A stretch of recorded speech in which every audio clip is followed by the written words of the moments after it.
Hello, my name is Michael Stiesel, and I am here to discuss the Book of Joshua, how it relates to the Great Commission, and the ethical questions it raises.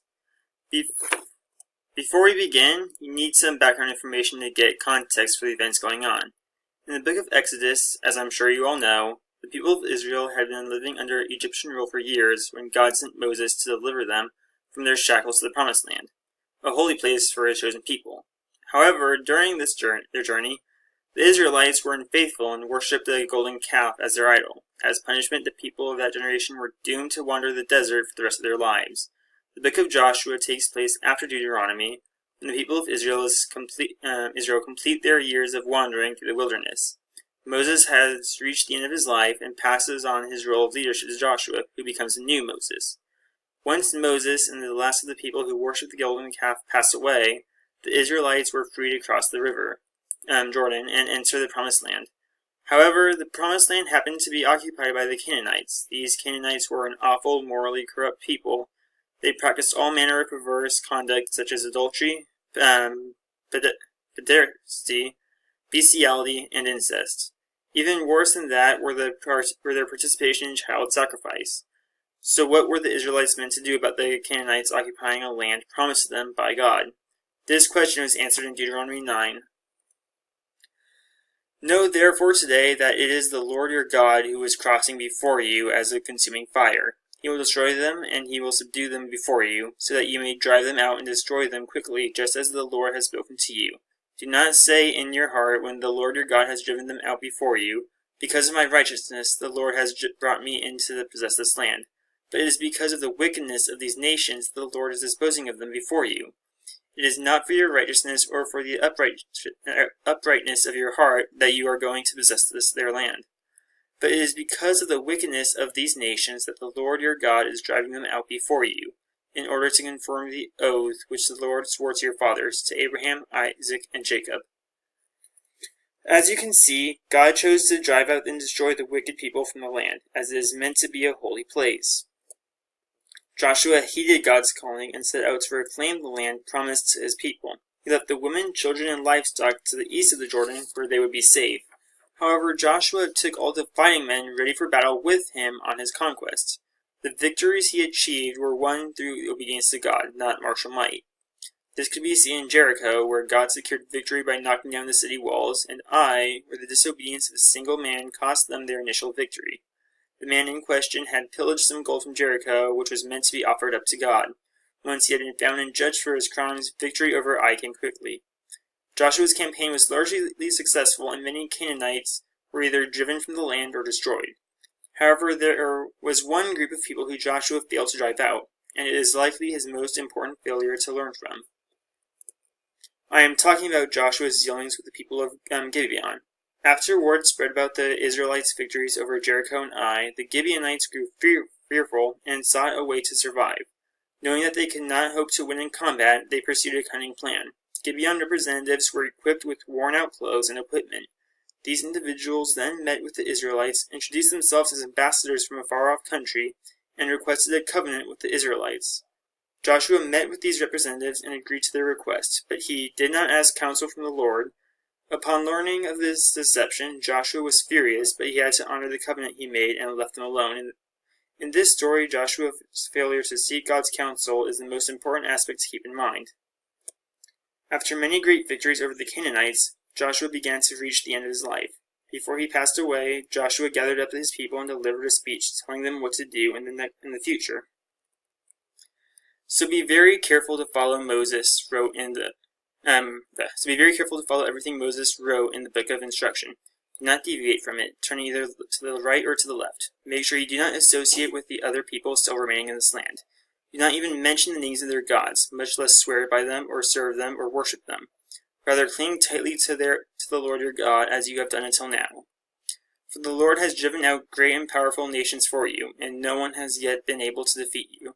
Each one of you will put to flight 1,000 of the enemy, for the Lord your God fights for you, just as he has promised. So be very careful to love the Lord your God. But if you turn away from him and cling to the customs of the survivors of these nations remaining among you, and if you intermarry with them, then know for certain that the Lord your God will no longer drive them out of your land. Instead, they will be a snare and a trap to you. a whip for your backs and thorny brambles in your eyes, and you will vanish from this good land the Lord your God has forgiven you. This speech clearly serves as a warning about allowing the Canaanites to live in the Promised Land. He states that if they allow them to stay, the Israelites will be corrupted and earn God's ire. For a time, the people of Israel heeded Joshua's warning and continued their battle against the Canaanites. Unfortunately, the Israelites eventually stopped chasing out the morally corrupt and settled alongside them. It didn't take long before what Joshua warned about came to be. The people of Israel befriended the remaining Canaanites and began to intermarry with them. Israel adopted all of the corrupt social and religious practices associated with the Canaanites and became just like them. This, of course, angered God, who removed his protection from them. This situation is what became the cycle of judges portrayed in the book of Judges. So what is the moral of the story? Well, if we look at Joshua on its own, one could say that we need to combat this in our life and distance ourselves from the morally corrupt. Unfortunately, this conflicts with the calling God gave every Christian. The Great Commission. The Great Commission is perhaps the single greatest task given to us. It was decreed in Matthew 28, where it stated, "All authority in heaven and on earth has been given to me. Therefore go and make disciples of all nations, baptizing them in the name of the Father and of the Son and of the Holy Spirit, and teaching them to obey everything I have commanded you. And surely I am with you always to the very end of the age." From this, we can clearly determine that we are meant to reach out to those we deem morally corrupt and spread the word of God. Failing to do so betrays the concept of a Christian. So what do? The book of Joshua and Judges demonstrates the need to separate ourselves from corruption, while the Great Commission demands we reach out to those who are. Where is the line? To what extent do we involve ourselves with the morally corrupt? Is it ethical to shut someone out of our lives because their worldview contradicts our own? No, because we would need to share our worldview with those who don't know it. If we only talk to those who agree with us, there would be no point in sharing it. Is it ethical to socialize with an unrepentant criminal? Probably not. A person who is set in their wicked ways can't be convinced, and he/she probably isn't someone we want around our family. God calls us to love our family, but is it ethical to dine with them? Let's look at a couple hypothetical situations. Let's say you have a family member, and he has recently gotten out of jail for attempted murder. You're unsure about whether he's repentant or not. He says he was sorry, but you can't tell if he was faking it. Is it ethical to invite this person over for Christmas? The rest of your family is going to be there, and not inviting him would imply he's no longer a part of it. And then again, you would have other family members to consider. Is it okay to let him near your kids? What do? Alternatively, pretend you have an impressionable teenage child at home. One day your neighbors invite you and your family over for dinner. Your neighbors are generally good people, and you like them well enough, but he and his wife have a history of using drugs. Or maybe they behave promiscuously and have a child opposite in sex of your own. Is it ethical to bring your child into that environment? Is it ethical to bring yourself into that environment? They may be willing to listen to what you have to say about God. Pushing them away may insult them and discourage them from seeking your advice. What do? How deeply do we involve ourselves with others? I thought hard on what the solution might be, and I don't have a perfect solution. Is there a universal answer? Do we keep everyone out? Do we invite everyone in? Does the answer vary from person to person? If the answer changes, how can we know? As far as I can figure, there is no clear line in the sand. There isn't a perfect answer, and there isn't a perfect answer we can refer to whenever we are faced with a question. It depends on the people and the situation. How vulnerable is the Christian to the temptation he's faced with? Someone who has been sober for 30 years is far more suited to dealing with drunkards than someone fresh out of rehab. Does the corrupt individual show any interest in changing? How deep is his corruption?